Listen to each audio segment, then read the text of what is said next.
They laughed behind her back, whispered harsh words, and pointed fingers every time they passed by. The house stood at the edge of town, small, worn down, and nothing like the polished homes around it.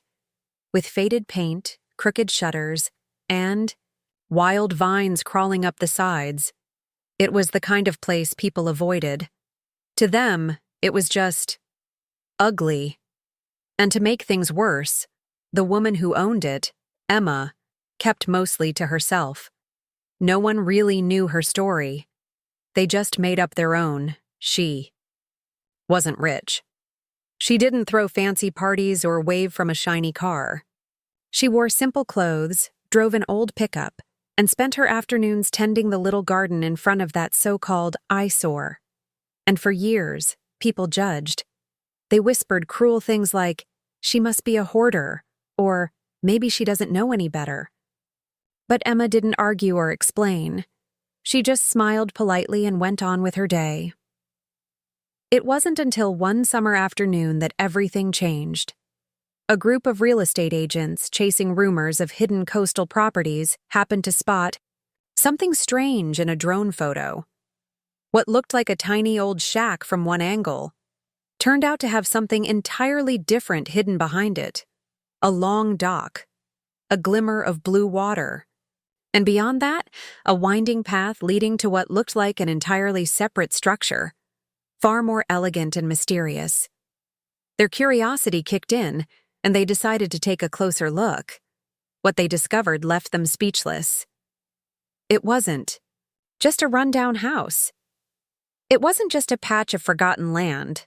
What Emma owned was much more than anyone ever imagined, a hidden paradise most people would dream of. But the real surprise wasn't just in what they saw, it was in what they learned. Because Emma's story wasn't about money or appearance, it was about something deeper, something everyone had overlooked. People who once mocked her now begged for details. How did she manage this? Why had she kept it secret? And most of all, what was the full story behind this so-called ugly house on a private island? But Emma, calm as ever, just smiled. Because the truth? That part hadn't even been told yet. Years before the whispers, before the judgment, Emma had a different life, one no one in town knew about. She had once lived in the city, where everything moved fast and nothing felt real. The noise, the pressure, the endless chasing of things that didn't matter. It wore her down. She had a good job, a beautiful apartment, and people who only cared about appearances. But deep down, she felt empty. The kind of emptiness no amount of money could fix. After a personal loss that shook her to the core, Emma disappeared from that life without a word. She sold everything. Every dress, every dish, every shiny thing that used to matter. With the money, she bought a small neglected piece of land by the coast that came with an old forgotten island just offshore.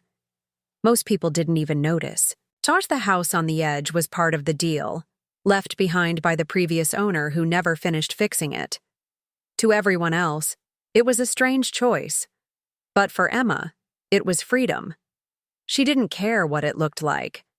She had a vision, not just for the house, but for the quiet life she wanted to build. For years, she worked quietly, one piece at a time. Most of her effort went into the private island, hidden just beyond the trees and waterline. There, she built something completely different. A peaceful retreat, a solar-powered haven filled with hand-built furniture, a tiny greenhouse, and a view that could silence even the loudest minds. But no one saw that side, because Emma never showed it. She let people believe what they wanted. If they saw a rundown house and thought less of her, she didn't mind. What they didn't understand was that the house was just a front, a shield, and maybe, in a way, a test. But things started to change when one photo, just one frame from a drone, leaked into a local real estate group. At first, no one connected it to Emma's property. But once they did, curiosity exploded. Neighbors, who had never spoken to her, suddenly wanted to check in. Reporters sent emails. A well-known travel blogger even left a note on her front gate. Still, Emma said nothing. Not yet. Because what lay behind that house wasn't just a secret hideaway. It was something much more personal. Something tied to the past she'd tried to leave behind. And the part of the story no one was ready for. Word spread faster than anyone expected. What was once just a quiet, ugly house became the center of gossip, speculation, and even envy. People drove by more often now, pretending to pass through, but slowing down just enough to peek at Emma's yard. Some tried to snap photos. A few bold ones even knocked on her door, asking if the rumors were true, that she lived alone on her very own private island. Emma didn't answer those questions. She simply nodded, offered a polite smile, and closed the door gently behind her. But behind the scenes, tension started to rise. The local real estate community was buzzing. Investors, influencers, and developers all wanted to know. How had they missed this?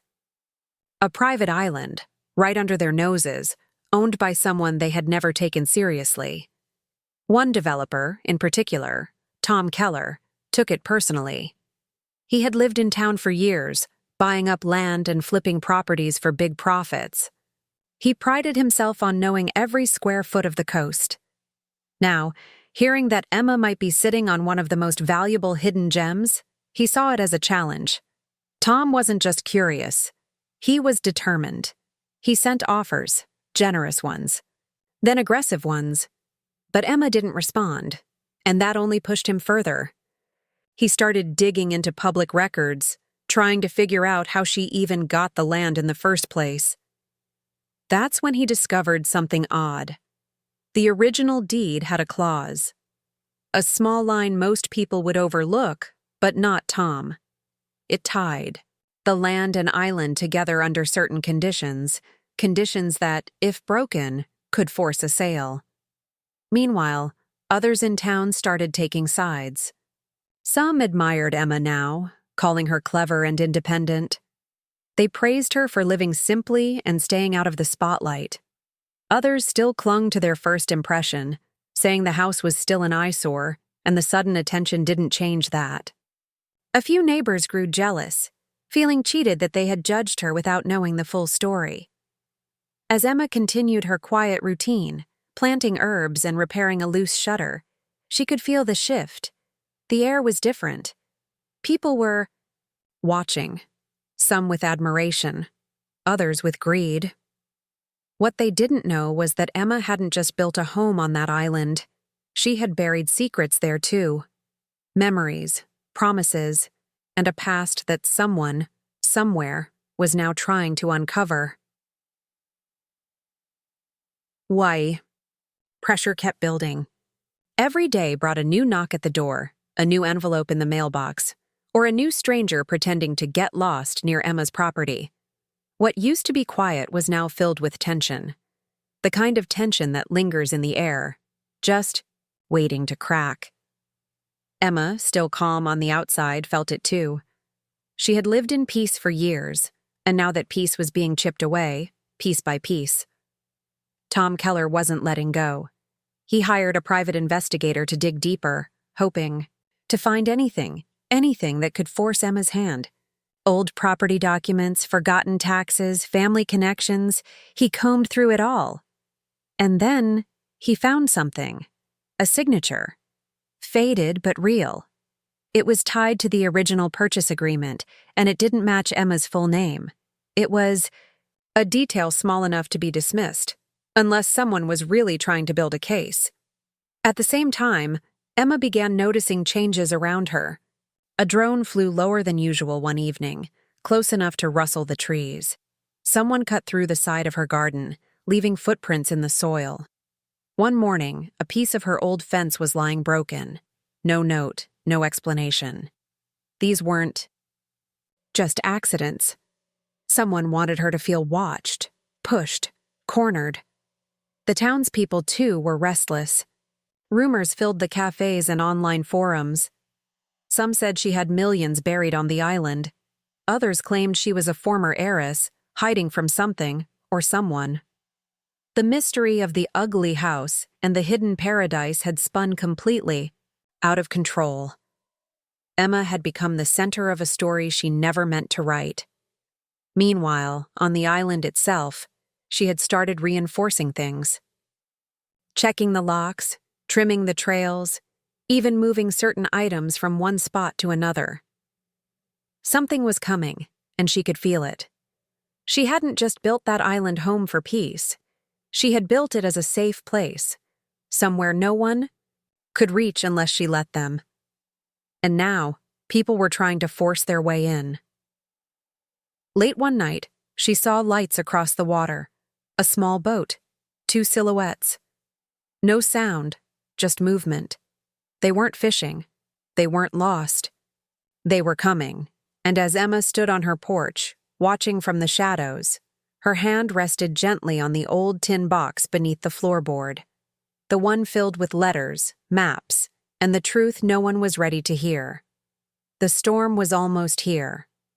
The boat drifted closer, its engine off, moving with the current like it belonged there. Emma didn't move.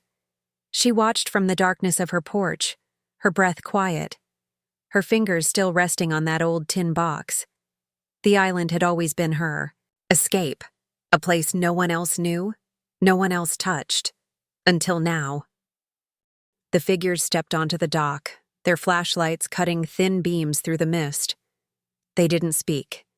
They moved like they had done this before, like they knew where they were going. Emma recognized one of them right away, Tom Keller. The other? She couldn't quite place him, until the light caught his face. Her heart skipped. It was Michael, her brother. She hadn't seen him in over a decade. Not since the fallout, the argument that ended everything. He had stayed behind in the city, chasing money, chasing deals. When Emma walked away from it all, she thought he'd never forgive her for what she did, for what she took. And now, here he was, sneaking through the island with the very man trying to take it from her.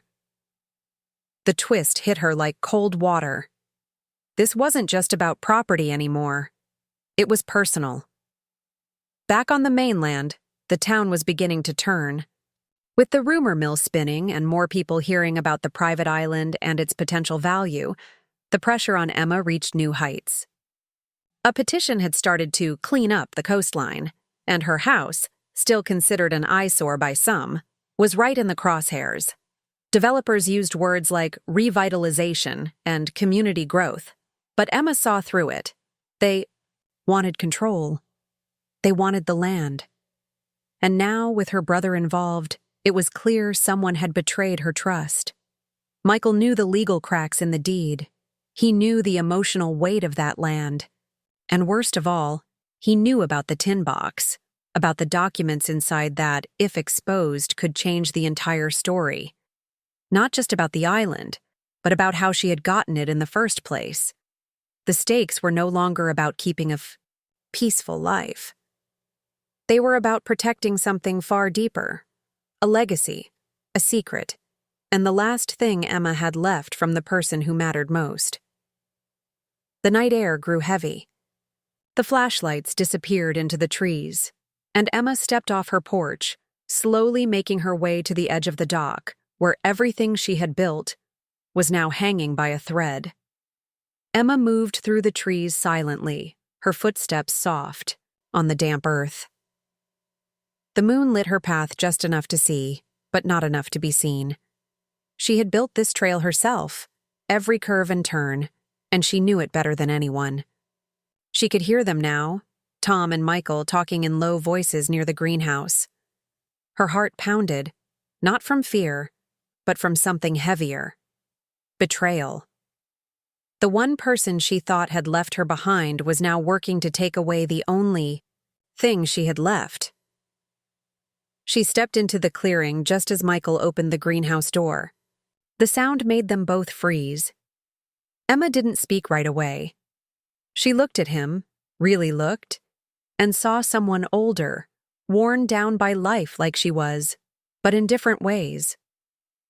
Tom stepped forward, trying to speak, but Emma cut him off with, A look. Her eyes locked on Michael.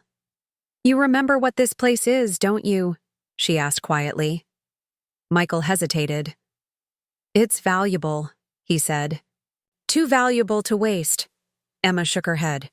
"No, it's not just land. It's Mom's." The words hit like a punch. Tom glanced at Michael, confused. Emma reached into her jacket and pulled out the tin box. Slowly, she opened it. Inside were old letters, the original handwritten agreement from their mother, and a second deed, one that had never been filed but had been signed by both siblings years ago. Back when their mother was still alive. Back when the island was supposed to be a shared place, a family retreat, a promise. Emma held the paper out. "You signed this, Michael. You gave this to me. You said you didn't want any of it." Michael looked down, stunned. "I was angry. I didn't mean—" "But you did," Emma said, her voice steady. "And now you're here with him, trying to take it back with force?" Tom stepped forward again, frustrated. "None of this matters in court." "It does," Emma interrupted. "Because I filed a protective easement last year. This island is now part of a private conservation trust. It can't be developed, sold, or altered. Not by you, not by anyone."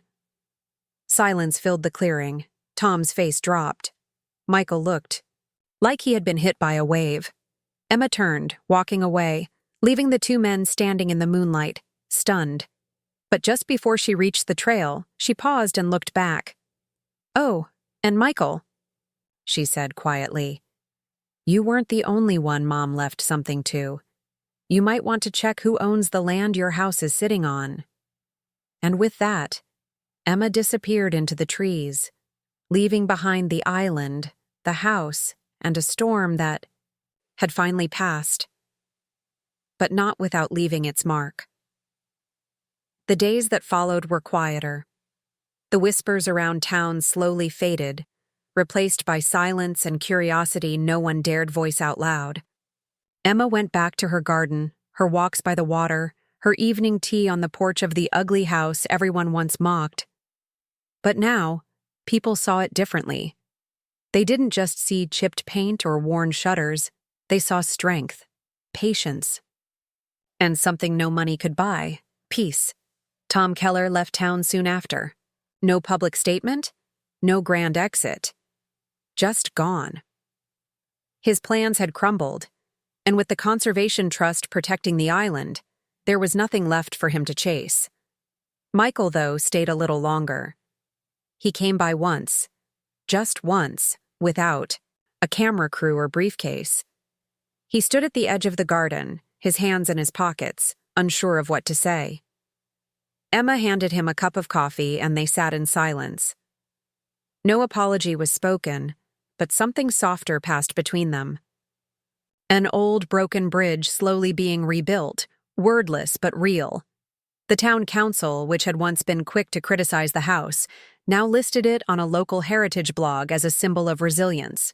They called it a hidden gem, and a few even sent letters thanking Emma for preserving the island instead of selling it to developers. She didn't respond to those letters. She just kept living the way she always had. Quietly, intentionally. As the seasons changed, so did the story. Tourists never came. The island remained untouched. And Emma never gave an interview, never posted photos, never tried to prove anything to anyone. She didn't need to. The house was still the same. Still crooked in some places, still painted, in the same faded color. But now, people nodded when they passed by. Some even waved. A few brave kids who once made fun of it stopped to ask Emma about the plants in her garden. She smiled and showed them, letting them dig with small hands into the warm soil. In the end, the house was never just a house, and the island was never just a piece of land. They were part of Emma's story, messy, quiet, and completely hers. And that, more than anything, was what made it beautiful all along.